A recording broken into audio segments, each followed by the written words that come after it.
Bahrain पर Iran के विध्वंसक हमले हुए हैं। ऑयल रिफाइनरी को टारगेट पर लिया गया।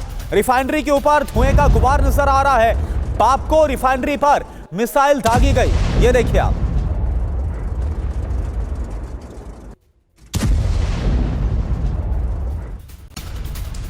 और एक और बड़ी खबर, तेहरान में विनाशक बारूदी प्रहार जारी है।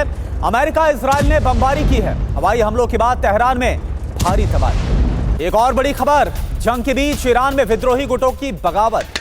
हथियारबंद लड़ाकों का आईआरजीसी के खिलाफ मोर्चा, ये देखिए। आईआरजीसी कमांडर्स को टारगेट कर रहे विद्रोही गुट।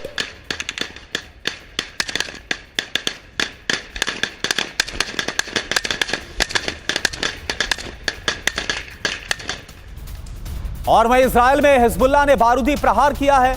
इजराइल के मरकवा टैंक पर मिसाइल से अटैक किया गया। हिजबुल्लाह के हमले में यह टैंक तबाह हो गया।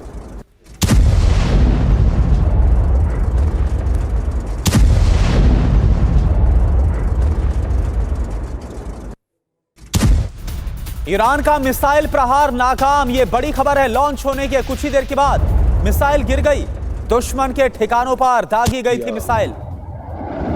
ये देखिए आप, ये है वो तस्वीरें। ये देखिए आप, ईरान की तरफ से मिसाइल फायर, मिसाइल दुश्मन की तरफ छोड़ी गई थी ईरान की तरफ से, लेकिन ये जो मिसाइल से हमला है वो नाकाम हो गया। लॉन्च होने के बाद कुछ ही देर बाद ये मिसाइल गिर गई और इसका वीडियो भी आपको दिखा रहे हैं। और आज की बहुत बड़ी खबर आपको बताएं, ईरान की एटमी साइट पर इजराइल की तरफ से बड़े हमले को अंजाम दिया गया। ईरान की कुल मिलाकर 5 न्यूक्लियर साइट्स पर हमला हुआ है। ये देखिए आप, कैसा विध्वंस वहां मचा। ईरान ने कहा बदला जरूर लेंगे, यानी अब पहले इजराइल के डिमोना प्लांट पर जब हमला किया गया ईरान की तरफ से, हालांकि वो हमला डिमोना से कुछ दूरी पर था, लेकिन इस बार 5 न्यूक्लियर साइट्स पर इजराइल की तरफ से हमला किया गया और अब ईरान बदले की बात बोलता हुआ नजर आ रहा है। तो सवाल यही है कि क्या इसके बाद परमाणु विध्वंस मचने वाला है? जो नहीं हुआ अभी तक, क्या वो होने वाला है? और एक और बड़ी खबर, ईरान में यूएस इजराइल का बहुत बड़ा ऑपरेशन। यूरेनियम उत्पादन वाले प्लांट पर हमला किया। यज़्द परमाणु ऊर्जा संयंत्र पर बमबारी की गई। ईरान की सेना ने भी हमले की पुष्टि की है। यह देखिए आप तस्वीरें।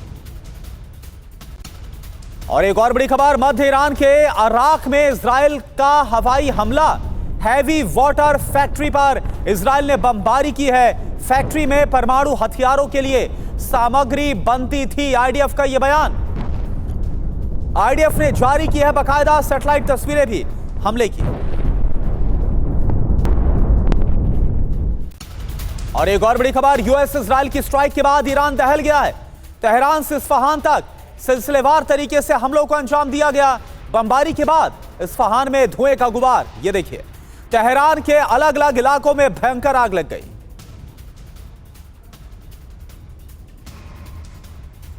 तो ईरान के पार्चिन सैन्य बेस पर भी हमला हुआ है। खबर यह भी आ रही है, पार्चिन में यूरेनियम संवर्धन का दावा किया गया। पार्चिन में परमाणु हथियार विकसित करने का दावा है। तो एक साथ न्यूक्लियर साइट्स को दहला दिया हमले में इजराइल और अमेरिका ने।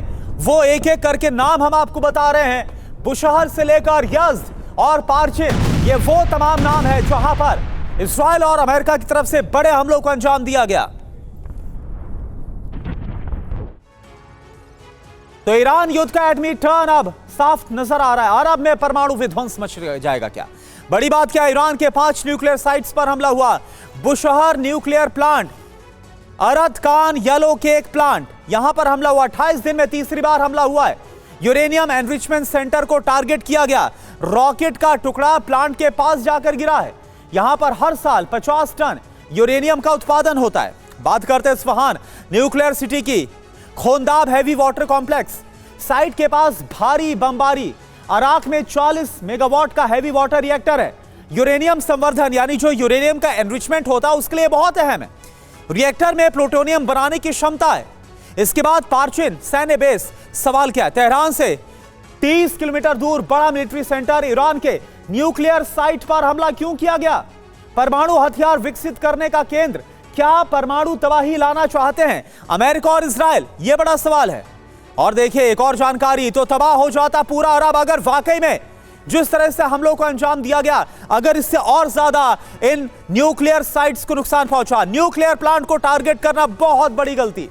रेडिएशन लीक होता तो तबाही बड़ी हो सकती थी। रेडिएशन लीक होता तो क्या होता, यूएई 24 घंटे में तबाही यहां पर मच जाती। सबसे करीब है ये, अगर आप डिस्टेंस में देखें। ओमान 36 घंटे में रेडियो एक्टिव प्लूम पहुंच जाता वहां पर। सऊदी अरब में क्या होता, 48 घंटे में बर्बादी मच जाती, तबाही आ जाती। फारस की खाड़ी में क्या होता, समंदर का पानी दूषित हो जाता। बड़ी बात क्या है, इजराइल ने ईरान के 5 प्लांट्स को टारगेट किया। हालांकि रेडिएशन लीक की कोई भी खबर नहीं है। आईएईए का दावा क्या है, डायरेक्ट हिट या कूलिंग सिस्टम नष्ट होने पर रेडिएशन लीक की जो आशंका है वो बहुत ज्यादा। मनीष भाई इस वक्त हमारे साथ तेल अवीव से जुड़े हुए हैं। मनीष, तेल अवीव को ईरान लगातार टारगेट कर रहा है, इस बारे में तो आप बताइए ही। लेकिन लगातार आईएईए, चाहे वो ईरान हो या इजराइल और अमेरिका, सबको ये वार्निंग दी जा रही है कि परमाणु प्लांट्स पर हमला ना किया जाए। फिर आखिरकार ये हमला क्यों किया गया? क्योंकि अगर इस हमले से और नुकसान पहुंचता तो बात वही है, फिर तो कुछ भी हो सकता था।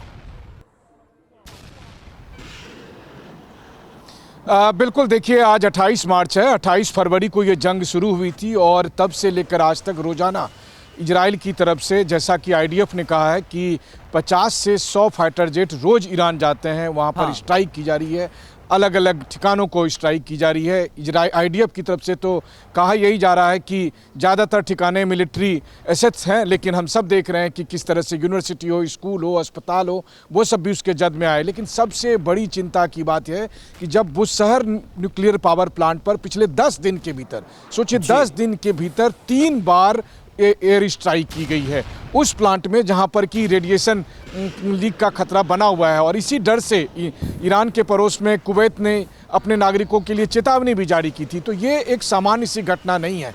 अगर ईरान डिमोना न्यूक्लियर पावर पर अटैक कर रहा है, इजराइल बुशहर में और दूसरे इस्फहान या नतांज पर अटैक कर रहा है, तो दरअसल दोनों ही मुल्क, दोनों ही साइड के न्यूक्लियर पावर प्लांट पर अटैक करके अगर तबाही लाने की कोशिश में है, तो ऐसा नहीं है कि ये तबाही केवल इजराइल और ईरान तक रहेगी, बल्कि इसके जद में मध्य पूर्व के कई देश आ सकते हैं।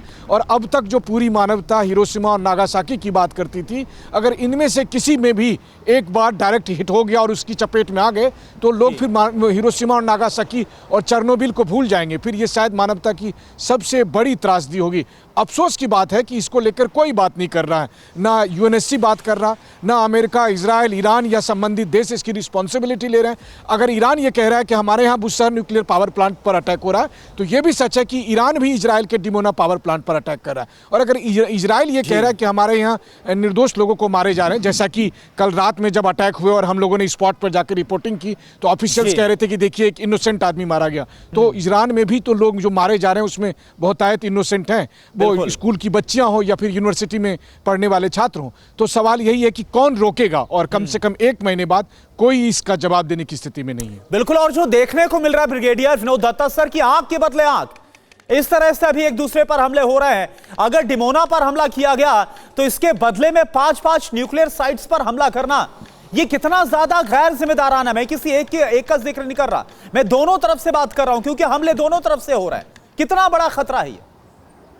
तो देखिए, यकीनन क्योंकि ईरान के जो अटैक हैं वो रिटेलिएटरी हैं, क्योंकि इसकी जो पहल थी वो इजराइल और अमेरिका ने की थी। और अगर ईरान के जो न्यूक्लियर संयंत्र हैं, अगर उन पे हमला किया जाएगा तो ईरान रिटेलिएट करेगा। और अगर खुदा न खास्ता कोई इस तरह का लीकेज होता है तो ये पूरे विश्व के लिए एक बहुत बड़ी त्रासदी बन जाएगी। आपने अभी खुद बताया कि साहब अगर प्लूम फॉर्म होता है तो करीब 24 घंटे में यूएई और 48 घंटे में वो सऊदी अरब को अपने मतलब जद में ले लेगा।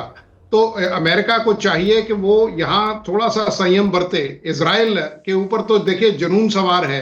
इजराइल को ये नहीं पता है कि इजराइल ईरान के बिल्कुल रेंज में है, अमेरिका तक शायद ईरान की पहुंच ना हो। अगर इस तरह का कोई लीकेज होता है, या देखिए बुश शहर पे जिस तरह से 3 अटैक किए गए हैं, रशिया की मतलब कोलैबोरेशन से वो न्यूक्लियर इंस्टॉलेशन है उसको बनाया गया है। अगर वहां ज्यादा नुकसान होता है तो रशिया भी मतलब कोई ना कोई एक्शन लेने पे मजबूर हो जाएगा। पहले भी पुतिन साहब ने स्टेटमेंट दिया था जिसमें कहा था कि अगर अमेरिका ने वहां अटैक किए तो अंजाम खराब होगा। तो ये सब चीजें देखते हुए मुझे लगता है कि अमेरिका ने बिल्कुल जो कहते हैं ना कि सेंटर ऑफ ग्रेविटी जो है वो खत्म हो चुकी है ट्रंप साहब की, क्योंकि जिस तरह से जौहरी इंस्टॉलेशंस पे अटैक हो रहे हैं, ये बताता है कि अगर बाय चांस ये हो गए तो ईरान के पास अब भी इतनी क्षमता है कि वो करीब 9 से 10 न्यूक्लियर जो वेपन्स है उनको तैयार कर सकता है। जी। मैं कह रहा हूं चलिए न्यूक्लियर वेपन न तैयार कर पाए, डर्टी बॉम्ब्स का वो इनिशिएट कर सकता है जो रेडियो एक्टिविटी को बढ़ावा देंगे या इजाफा देंगे। और ये देखिए केवल आपका सारा जल दूषित हो जाएगा, आपकी जमीन पूरी दूषित हो जाएगी।